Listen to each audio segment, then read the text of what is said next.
Hello guys, my name is Justice Income and today I'm here to show you how to install Postgres and pgadmin. Now this video is in relation to a playlist I'm about to start or a series I'm about to start in the area of data analysis where we are going to center our analysis mainly with SQL. So we want to now show how to install PostgreSQL and pgadmin so that our subsequent videos can be done using this tool. So without wasting my time, let's just go into it.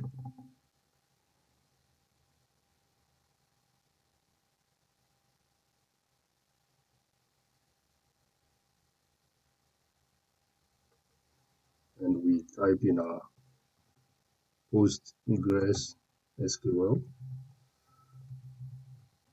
download. Now we add a download code so that it will make our search very short. We wouldn't have to roam for a very long time to find it. So as you can see, we have it here, Postgres SQL downloads. And then we click on that. Now, as we can see, we are being asked which platform we want to use, whether we want to install it on Linux, Mac OS, Windows, and other OS. So when you come here, we are being shown the various versions that are available. So we can see that we have the version 16, which was released in 2022, bit 64, and basically that is what I'm looking for, the latest version.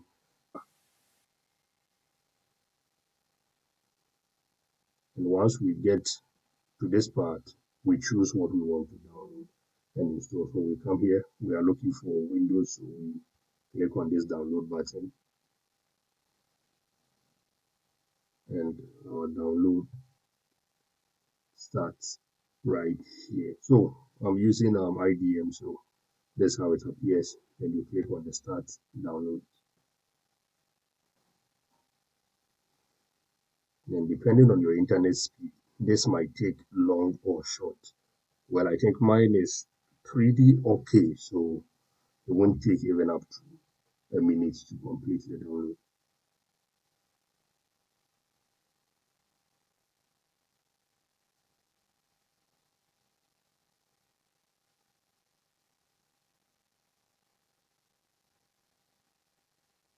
Okay, so with that done, we go to our Windows Explorer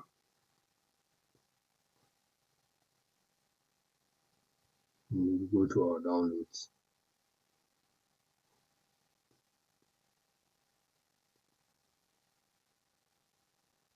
programs,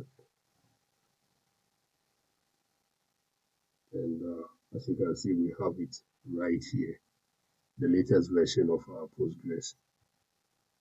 So we start with our installation, and I'm going to take you through the installation process so that you get to see how this whole installation is done.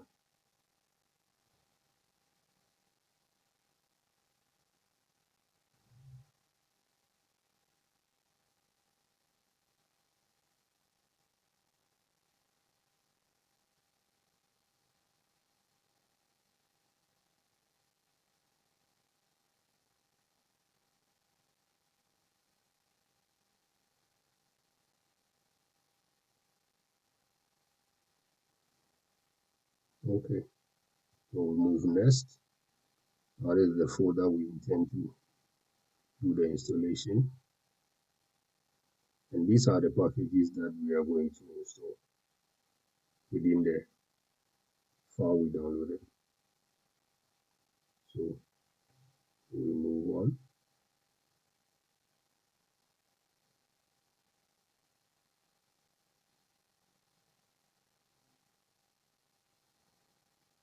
I add one to it. Now the reason why I'm adding one to it is simply because there is another folder in that folder that has the same name and it might interfere with our installation. So I decided to add a name to it to create a new one and make our installation run smoothly. So what is we are being asked for is our password. Now, if I had chosen the previous folder I was given, that's the data folder, we would have skipped this part. But I just want you to see the various steps involved. That's why I had to go back and not select that given one so that you can see the process. Because if you are installing it for the first time on your machine, this is what you are going to go through. It's going to ask you for password, and I would advise you use a password you will remember.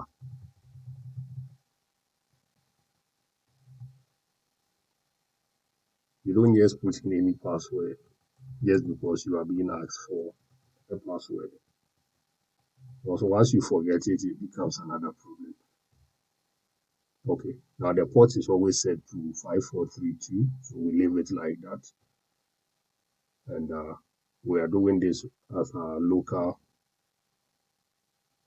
distance, so we leave it this way, local default.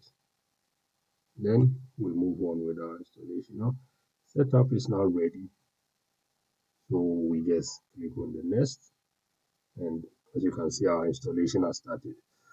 Well, it might take quite some time to complete this installation. So maybe I will have to cut the video here and continue when the installation is done.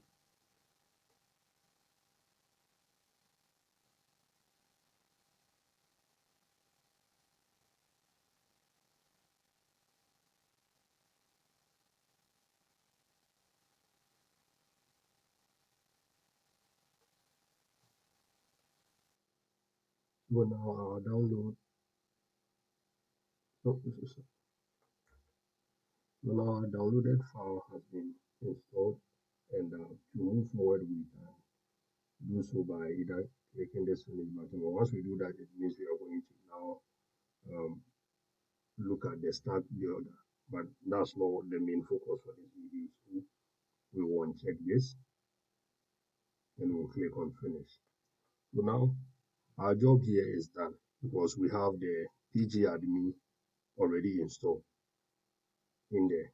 Now, one issue is with the pgadmin we have in there, it could be the previous version or it could be the latest version. So sometimes it's advisable to re-download another pgadmin and install that one and use that one instead of the one that is in the PostgreSQL. But one thing that is vital to mention is the moment you do that, there is going to be a conflicting factor between the two pgadmin that you have. That's the one you downloaded on your own and the one that is embedded within the file we installed right now. So what happens is that when that happens, you have to go to control panel and try on installing the PostgreSQL.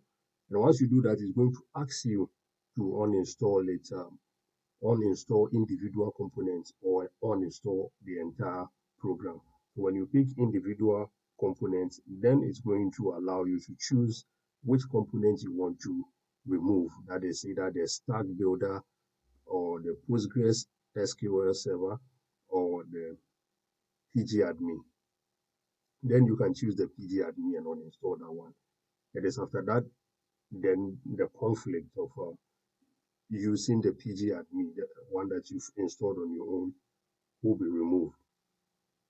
Okay, so with that said, let us look here. Now that our software is installed, we can go for our pgadmin,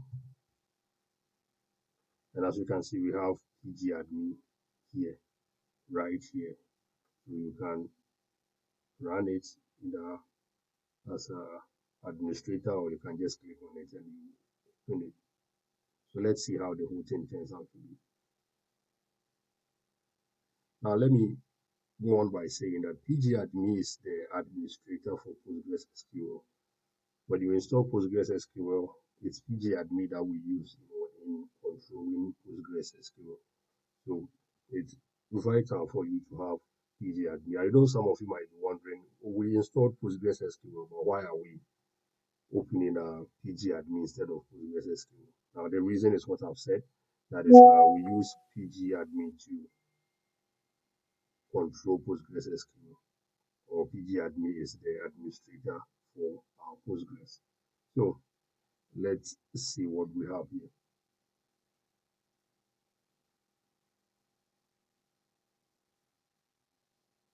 Okay, so as you can see, we have our pgadmin and our Postgres right here.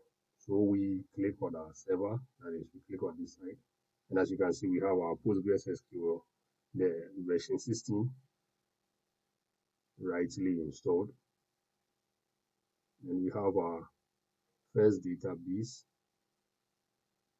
in here, which is Postgres. So Postgres is our first database. Now we can import other database into PostgreSQL, but I think that is a video for another time, and we will look at that maybe in the future. But for now, we just wanted to install Postgres and pgadmin to know how to go about it so that we can begin our SQL lessons. So when you come down here, you realize that we have table, and in the tables column, there is nothing in here because we have not inserted any table into our Postgres. So we'll also look at that later, how to create tables and other stuff. But let us do one thing before we end this video. That is, when you right click on this, we have what we call the ESQL tool and we have the query tool. If you want to maybe perform any command or run any query on a database or even in PostgreSQL, whether you want to create a database, create a table or anything like that, you use the query tool and it opens this up for you.